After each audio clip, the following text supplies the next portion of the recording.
De quelle couleur est votre radio? Rouge saignant avec Sébastien Petit sur Rouge. C'est la dernière de la saison. Rouge saignant sur Rouge et dans le réseau. Il est là. Je suis là. Bon, alors, du coup, ce qui se passe, vous savez quoi? C'est qu'on est seul. parti, on y va, let's go, on est bien. Nous sommes donc le vendredi 28 juin, c'est l'heure de la dernière chronique de la saison pour notre imitateur Sébastien Petit. On revoit avec lui l'actualité et nous allons parler sport avec cette polémique qui a secoué le football français. En pleine préparation pour la Coupe du Monde, les joueuses de Corinne Diacre, la sélectionneuse française, ont dû laisser Clairefontaine aux hommes de Didier Deschamps qui occupaient eux aussi les lieux. De quoi poser un problème de parité. Alors pour répondre à la polémique et dissiper les doutes, nous recevons le sélectionneur d'équipe de France en personne, c'est Didier Deschamps. Bonjour Arthur, bonjour tout le monde, bonjour Bérénice, bonjour tout le monde. Bonjour tout le monde. Non mais tout d'abord je voulais déclarer que sur le plan tactique que technique, nous avons atteint notre but. Elles ont perdu, c'est clair, sur la pelouse, enfin pour elles ce qu'ils appellent la moquette, comme on appelle nous un peu chez nous. Attendez, que je comprenne bien là monsieur Deschamps. Vous parlez bien de vos homologues féminines, on est d'accord? Oui tout à fait, oui c'est ça. Oui, non mais je pense que le match a été en notre faveur. Puis bon, sur le plan footballistique, elles ont dû en prendre un peu sur elles pour ranger leurs affaires, nombreux cartons. Elles ont dû prendre nombreux cartons pour ranger. Ouais. Non, je peux que me féliciter de ce coup franc. Et même si les médias m'ont déclaré de traître, c'est pas. Elles ont nettoyé la lucarne de nos chambres avant de partir. C'était sympa. C'était cool. Vous savez Arthur, je n'ai pas pris cette décision à la légère, comme vous le savez. Comme le dit d'ailleurs si bien Zidane, je n'ai pas pris cette décision sur un coup de tête. Oui. Vous avez compris le rapport? Oui, c'est bon. Faites-moi pas de dessin, je vois bien. Mais vous n'avez pas peur que les gens disent que les footballeurs sont machos et qu'ils dénigrent les femmes? Parce que là, vous êtes un peu dedans. Non, pas du tout. Non, mais moi j'aime bien les femmes. Regardez, j'en ai épousé une d'ailleurs. Non, mais il faut avouer que la seule chance pour elle de gagner une coupe, c'est d'aller chez le coiffeur, par exemple. Ça, c'est sympa. Ouais. Non, mais pour moi, j'ai fait la meilleure chose à faire, c'est de leur parler de leur instrument favori, c'est du ballet. Vous voyez? Mais c'est pas possible. En gros, pour une fois, nous, les hommes, on fait le ménage. C'est bien. Monsieur Deschamps, je pense qu'on n'arrivera pas à vous réconcilier avec les joueuses de l'équipe de France et encore moins avec toutes les femmes qui nous écoutent. Un dernier mot pour essayer de vous rattraper, allez-y. Moi, je dis rien, vous savez. Moi, vous verrez qu'un jour, elles auront plus de casseroles que nous, nous les hommes. Et puis, en tout cas, ils diront qu'elles ont la tête dans le sac et puis ce sera le sac à main.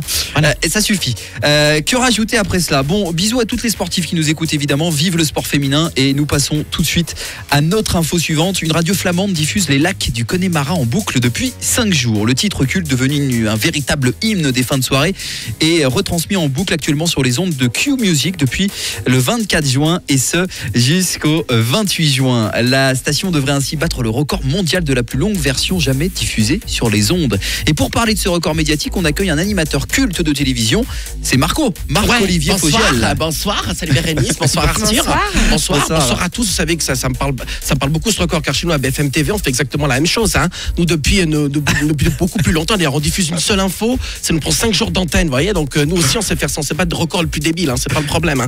Mais de cet aveu Marco, merci beaucoup. Est-ce que vous allez aussi écouter cette radio qui tente un record pour en parler sur votre chaîne? Nous en 2019, les vieux machins c'est fini. Nous sur BFM TV on a fait mieux que ça, on a demandé carrément à Michel Sardou, on lui a demandé de réécrire une version de son titre avec un modernisant puis avec un extrait. Vous l'écoutez ça d'ailleurs? Est-ce que vous êtes 100% avec moi? Alors écoutez, d'accord, on va écouter. Allez, c'est parti. On y va, c'est bon. C'est fini, merci. On s'est bien marré. Merci à tous de nous avoir accompagnés.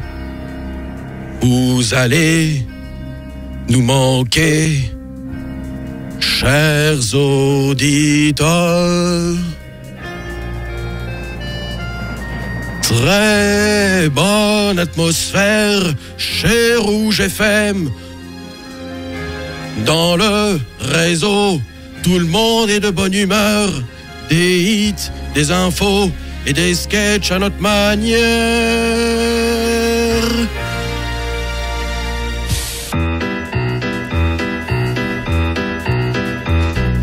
Oh, qu'est-ce qu'elle est cool, cette radio. Oh, qu'est-ce qu'on est bien dans le réseau. Tiens, Lorenzo, vas-y. Oh, qu'est-ce qu'elle est cool, cette radio. Oh, qu'est-ce qu'on est bien dans le réseau. C'est des chroniques qui piquaient, et qu'on écrivait sans stress. Bon, des fois ça passait pas. Non, pas parce que ça piquait pas, mais parce que ça piquait. Allez! C'est des chroniques qui piquaient, et qu'on écrivait sans stress. Des fois ça passait pas. Non parce que ça piquait pas, mais parce que ça piquait. Eh ouais. Oh, qu'est-ce qu'elle est cool, cette radio. Oh, qu'est-ce qu'on est bien dans le réseau. Oh, qu'est-ce qu'elle est cool, cette radio. Oh, qu'est-ce qu'on est bien dans le réseau. Quel est cet imitateur qui nous donne l'envie de rire. Avec Lorenzo, c'est merveilleux. On aime vous rendre heureux. À bientôt. Oh là là là là, bravo. On réagit dans quelques minutes, mais franchement, c'était beau. J'ai adoré. Rouge Saignant avec Sébastien Petit sur Rouge. Rouge, la radio pas comme les autres. De quelle couleur est votre radio? Rouge.